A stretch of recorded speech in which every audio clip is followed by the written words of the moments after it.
So this is a continuation on my imaging routines video presentation. We were taking x-rays of Sparky Paramore. He is a young border collie. We were taking pictures of his hip joints and his hind limbs. Now we did pop Sparky under general anaesthetic only because he can be a little bit bitey, and for us to manipulate him in the positions that we wanted, it was a lot safer for all the staff that he was under general anaesthetic. Our x-ray machine here, so to turn it on, we flick the button over the side here, turn it on. See it starting to test. Now it's on. Hold this button here to flip it up. So I've just moved the head of the x-ray machine around. Now I'm positioning it in. That's exactly a metre away from the table, so I know it's at the right measurement. So now we've got the treatment table ready for Sparky to be laying on. Now, because this is a continuation video, unfortunately Sparky isn't here. So I'm just going to show you how I would set it up if he was here under general anaesthetic waiting to get x-rays done. So I would use the larger size cassette. It's a 30 to 40 centimetre cassette. Because he is on the bigger side, well, he's a border collie, and because he's on the bigger side, I would use the larger one to get his hips into the frame enough. So I'd lay this down on the table. Now with the head here, you can turn the light on.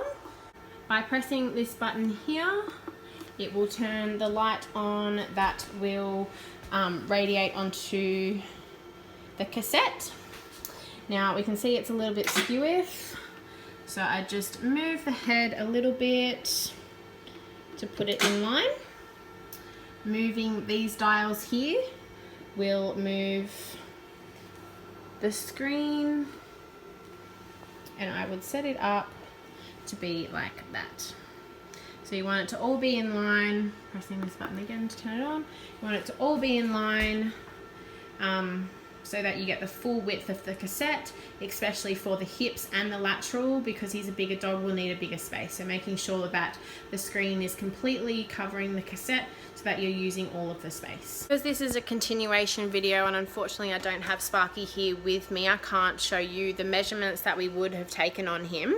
But just for example, we do have our measuring device here. So we would take the measurements, got all the centimetres there. We would take the measurement of the area that we are x-raying.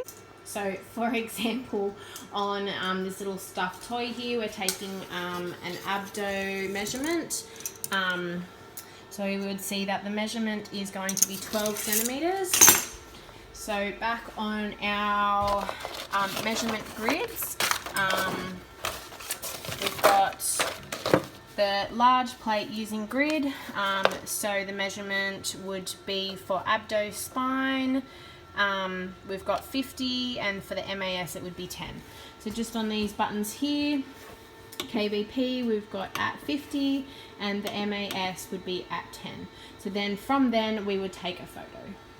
Okay, in terms of appropriate PPE, we always wear lead gowns. Now we try to do most of our patients under general anaesthetic, so it reduces our exposure to radiation.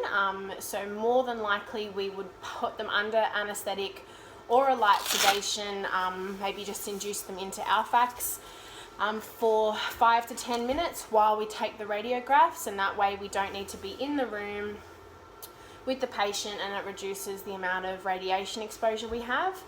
Now in terms of what we put Sparky in, we did use some sandbags at some times just to keep his legs in certain positions, especially the lateral. We did have one of his hind legs weighted down by a sandbag, so it was sitting forward a little bit more. We did have him in a chrome cradle, so he was sitting in this for the majority of his hip x-rays, just so we could keep his spine straight and that his hips would be sitting in the correct position at all times. Okay, so once the x-ray has been taken on the cassette, we can now go develop this. We don't have a digital x-ray machine, we have an automatic processor, so this is done in a black room. So unfortunately I can't record that, but I can show you what our processor looks like. So this is our automatic processor. You can see the 3 drums at the top there hold all of the chemicals, and then they drain out into drums at the bottom. So all of our x-rays need to be processed in a dark room. So we start by turning the machine on. It will start making a sound. Now, because we do use chemicals, every single time we turn this machine on, or every single time we change over the chemicals, we need to run a blank x-ray through just to make sure that it is clean for the x-rays that we actually do need to process. So I won't open this, but this is the cassette where the x-ray would be taken. In the dark, we do have a red light up the top there. So in the dark, I would be unclipping these, taking the x-ray film out, putting the label, which includes the name and everything that sits up here, photographing that onto the x-ray film. And then once it's done, for example, we then film the film through the machine. Our x-rays have been taken. We've taken enough for a diagnosis. So we've popped them all in this envelope so they don't get confused with any others that we've taken during the day. So in here we have a few x-rays. Okay, and now we're just going to assess the quality of them. So back here we've got a light screen. Alright, so this is a left lateral. So this is probably a little bit overexposed. The bones are a little bit light in colour, not much going on around the tail region either. Could still get a diagnosis from this photo. So yeah, it is fine to show the owners. Next one we've got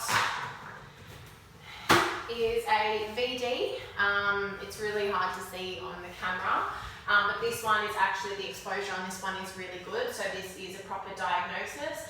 So we can actually see here, I don't know if you can see, but the femoral head is a little bit out of the socket, so that is giving us a diagnosis of hip dysplasia there. So yeah, this is a really, really good shot, which we would be showing the clients. Alright, we do have another VD as well. You can see this one a lot better. So yeah, this is also another good one that we would be showing the clients as well. The positioning of the patient is really good because the spine is really straight, which is really good, and it shows a good area of the hips as well. Shows all of the spinal region, doesn't have the stifles in it, but that's okay.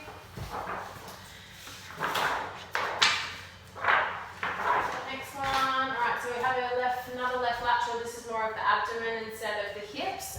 This one again is a little bit underexposed. It's a little bit bright. You can't really see the spine that great.